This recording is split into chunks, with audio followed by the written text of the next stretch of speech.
Bonjour à toutes et à tous et bienvenue dans le 6e numéro de la Gazette du Maine, le podcast de Stephen King France qui vous résume l'actualité de Stephen King. Je suis Émilie et je suis très heureuse de vous emmener avec moi en balade dans le Maine pour vous conter les informations de ces 2 dernières semaines.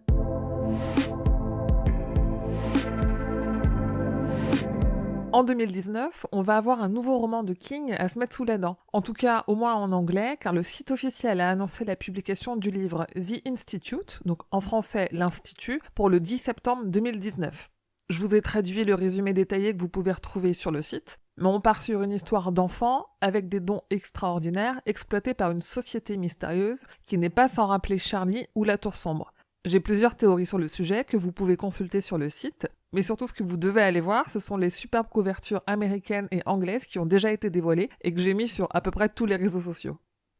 Sinon, côté publication en France, vous le savez, l'Outsider est sorti le 30 janvier aux éditions Albin Michel. Pour l'occasion, je vous ai préparé sur le site plusieurs articles, un dont je vous ai déjà parlé sur les origines du livre, comment King a eu l'idée de cette histoire, un autre dans lequel je donne mon avis sans spoiler parce qu'il arrive parfois qu'on me le demande, et surtout, pour ceux qui ont déjà terminé de lire le livre, et je sais qu'il y a des gourmands de King parmi vous, j'ai préparé un article qui recense et analyse toutes les connexions de l'Outsider avec les autres romans de Stephen King. Je ne vous en dis pas plus pour ne pas spoiler, mais rendez-vous sur les réseaux sociaux pour en parler.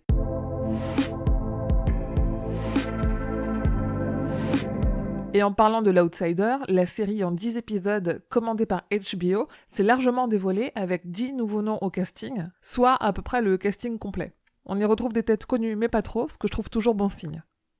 Sinon, surprise, l'adaptation de Dr. Sleep, la suite de Shining dont Mike Flanagan prépare un film, va sortir plus de 2 mois en avance. Le tournage était en effet terminé depuis plusieurs mois, mais la sortie n'était prévue que pour janvier 2020. Du coup, Dr. Sleep sortira finalement sur nos écrans début novembre 2019. Et ce n'est pas la seule adaptation à être avancée, puisque la nouvelle version de Cimetière qui était prévue sur nos écrans pour le 1er mai 2019 est avancée de 3 semaines. Cimetière sortira donc dans nos salles obscures le 10 avril au lieu de 1er mai, ce qui permet de réduire considérablement l'écart avec la sortie américaine qui, elle, est prévue pour le 5 avril. Toujours à propos de Cimetière, le Blu-ray 4K plein de bonus de Cimetière 1989 remasterisé dont je vous parlais dans la dernière gazette est prévu pour la France pour le 24 avril 2019. Les précommandes sont ouvertes et on peut déjà parier qu'il y aura les mêmes bonus que dans l'édition américaine, à savoir des interviews récentes des équipes et de la réalisatrice, des images inédites du tournage, une version commentée du film par la réalisatrice Marie Lambert et bien d'autres surprises. Dans la catégorie série, CBS vient d'officialiser l'adaptation du Fléau en une série de 10 heures qui normalement sera dirigée par Josh Boone. On savait déjà tout ça et Boone a ce projet entre les mains depuis 5 ans. Maintenant que c'est officiel, peut-être que ça va enfin avancer.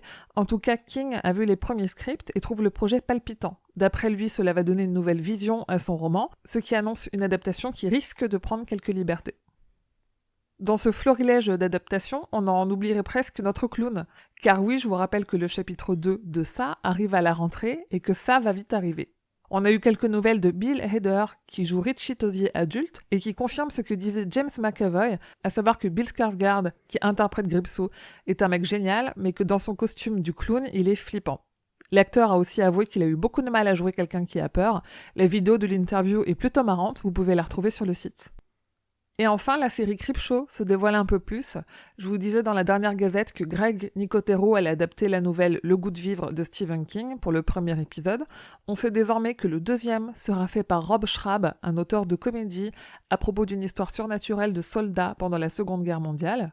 Le 3e épisode, lui, sera fait par Matt Vane et il adaptera The Companion, une nouvelle de Joe Landell qui parle de la rencontre entre un enfant et un épouvantail tueur. Et le 4e épisode sera écrit par l'écrivain d'horreur Christopher Boellman et parlera d'un garçon de 19 ans qui ramène de l'aéroport la mauvaise valise. À l'intérieur se trouve un homme avec un problème terrible.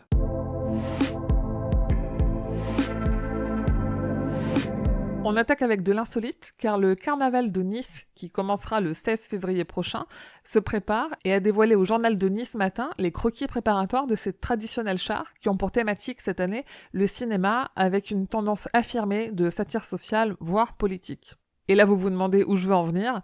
Eh bien un des chars représentera Donald Trump géant, grimé en Gripsou, le clown maléfique de Ça, oui, tenant à la main un Emmanuel Macron aux airs de Georgie Dambro.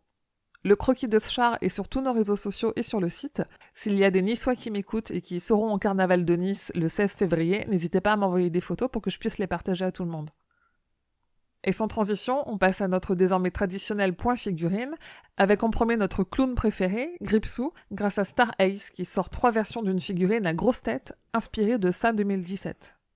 On retrouve une version avec un sourire sadique, une version avec une gueule ouverte toute dents dehors, et la même version gueule ouverte toute dents dehors, mais avec en plus une lumière LED à l'intérieur pour simuler les lueurs mortes. Mais aussi, en amont de la Toy Fair 2019, la grande convention de figurines aux États-Unis qui se tiendra d'ici quelques semaines, Mezco Toys a dévoilé des figurines inspirées de Shining. On a pu avoir un aperçu exclusif d'une figurine Jack Torrance, et surtout on a des images de figurines à l'effigie des jumelles Grady, qui ont la particularité de faire du bruit, car elles répètent des scènes du film de Kubrick. Et pour terminer, Yves Toss, un artiste français, met en vente les peintures originales qu'il a réalisées pour illustrer d'anciennes couvertures de livres de Stephen King pour les éditions France Loisirs. Elles sont vendues 600 € pièce et sont à retrouver sur le site.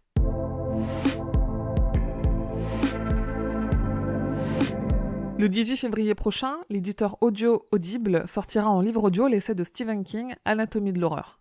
Pour cette version audio, ils reprennent la version rééditée par Albin Michel l'an dernier, c'est-à-dire avec 2 préfaces inédites. Et le 6 février, les éditions du livre de poche publient en format poche donc le roman Fin de ronde de Stephen King, l'ultime tome de la trilogie Bill Hodges, qui a débuté avec Mr. Mercedes puis avec Carnet Noir. À cette occasion, j'ai 5 exemplaires à vous faire gagner dans un concours sur les réseaux sociaux, donc des exemplaires sur Twitter, sur Facebook et sur Instagram. Toutes les informations seront sur le site. Le concours se déroule du lundi 4 février à 10h au mercredi 14 février à 16h.